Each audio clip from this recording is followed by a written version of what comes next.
open it up. Well, hi, Bob. Thanks for coming down today and talking with me. I sure appreciate it. It's a pleasure to be here. Okay, Bob, first you got to tell us the sunglasses on the back of your head. What's the story? It's really more, not an exciting story, but it goes like this. Years ago, my wife would buy me some very expensive sunglasses, and from time to time I would sit on them or break them or lose them, which is not bad, but when I hit 5 in a week... Whoa! Yeah. 5 in 1 week. Yes. She said, that's it, and she said, here's $1 pair of sunglasses. Nice. And when you can keep those for longer than 6 months, we can look at something that's more costly. And then I finally put it right back here, and they sat there, and it was comfortable, and I had them when I went outside. They were always by me, and so whenever I needed them, I could just do this. I'm good to go. And obviously, you're here today. You're running for City Council. City Council, District 4. And tell us about that. Well, first tell us a little about yourself. Okay. Well, I got here in 1988, transferred up here with an oil field company, Burlington Resources.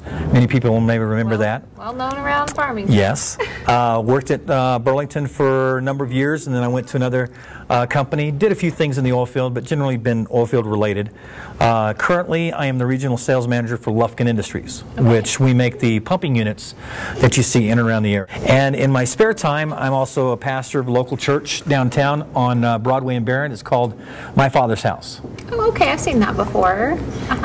It's non-denominational, and we've been in business, or we started the church in January of 1999. Oh, wow. Going on 10 years. Going on 10 years. Congratulations. Thank you. When we first started, we didn't have a building. We got to meet in the skating rink. Really? Yes, and you should be able to go to church sometime on a Sunday afternoon in the middle of the summertime, when the only thing that you can smell is feet and socks. Oh. Yeah, that's nice. Well, so tell me about City Council. Why are you running for City Council? Well, a year or so ago, with all the stuff that's going on in the media about the elected officials, and they're not always doing what the people wanted to, and I really felt like I wanted to be involved at some level. I needed to get involved. I had to get involved, and I pretty much guessed very quickly I wasn't going to run for Congress, probably not Senate, and I'm not going to run for president. So maybe someday. No. I know that that's not in the cards for me. But okay. I did know that City Council was a position that was going to be coming open, and I did feel like I had the skill sets that I could work well for that seat. And so we decided that I wanted to run for City Council because the skill sets that I think I bring are beneficial for the City Council. And what are those skill sets? Well, as a pastor, one of the things that I bring to the table is the fact that I work on a very limited budget.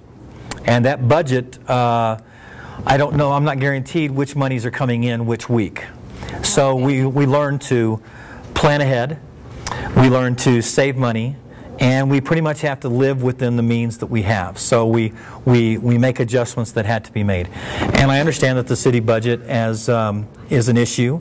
It's going to be an issue this year, and subsequently could be for a couple of years. And so I think that we need to learn how to spend our money wisely. The other thing that I've learned how to do is in church you learn to manage and you learn to work with volunteers.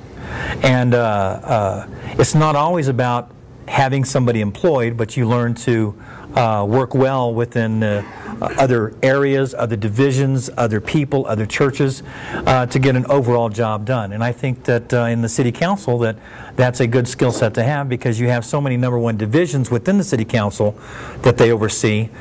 Get people working together as a team. That's exactly right. Team is a good thing. It is a good thing. Wonderful. And are there any particular issues that are...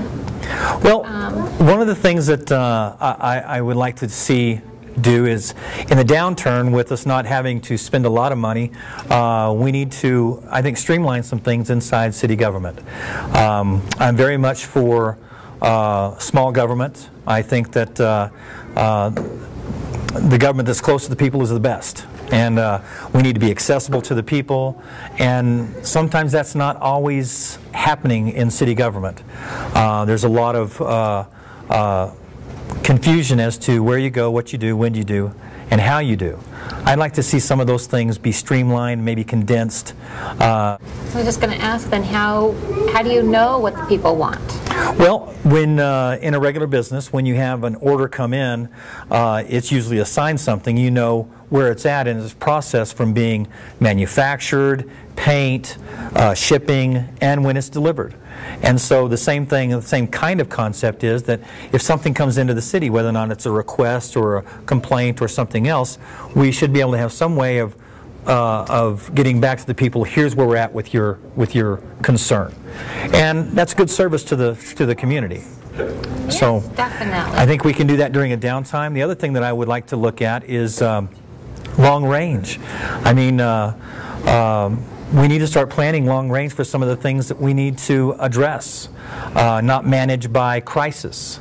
And sometimes in tough economic times, you have a tendency to manage by crisis and not what's in the best interest long range. So one of the things I would like to see, I don't think it's on the radar right now, but you know, somewhere down the road, we're going to need some new municipal buildings. The ones that we have now. It'd be nice to have them all in one place, but I don't think that's going to happen in the next year or two. But I think it's something that we start planning now, so that 10 years down the road, 15 years down the road, when we do have the money, we can build a facility that would be in the best interest of Farmington, so that everybody didn't have to go all over town, number one, to do their business.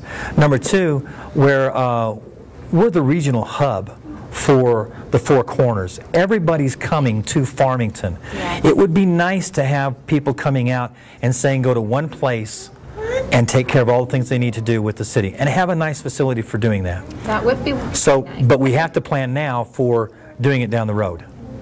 So that you're not financing a... Well, so that huge number one, you're project. not financing a huge project, and two, it keeps it on everybody's mind that there is a goal out there. We're not just saving money away for a rainy day for, again, a crisis management, but that we're actually going towards a goal. Are there any other goals that you'd like to share with us? One of the things that we didn't cover with kind of having a centralized or anything else, but I think that we can do a better job of providing a service for the community in keeping them up to date with what's going on. Jazz? Well, there's a lot of things that happen in the city government that doesn't get published in the local newspaper. There's a lot of issues that take place at City Hall that nobody else really knows about and has a perspective that may not be correct.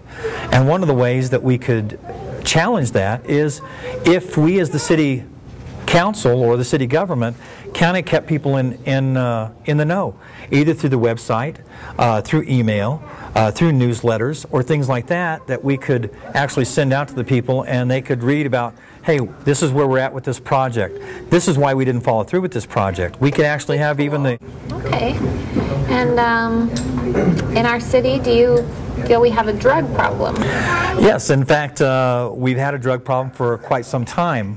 One of the reasons why a lot of people don't hear about the drug problem that we do have is because we've had a top-notch police department working on that to keep all the incidents at a very low rate. In fact, our police department has done some miraculous things. They've been certified in some awesome things. We have a SWAT team, we have a bomb squad, we have actually a dog section. One of the things that Farmington has looked at doing is diversifying, and we're getting quite the tourist action here, as you can tell by there's more and more hotels going up. Yeah. And so I see the weekend traffic sure doubling. yes, it is, and one of the reasons why we would like to look at some of those things is because we need to do a better job of marketing Farmington as not just a sleepy town of 45,000. Because that may be the residence number, that may be the amount of houses, right. But it's no longer the population of Farmington. We operate on the scale of about 100 to 120,000 people, and so the more image that we have of a town of 100, 120,000 people economically, then we can attract better businesses or even more businesses to come in, and which would be up our gross receipts taxes. Nice, so we wouldn't have to Raise increase them. any other taxes. So those are some of the things that I'd like to do. Well, Bob, thanks so much for talking with me today. I Come down here and visit. appreciate the invite, and I was glad to come along. Thank you very much.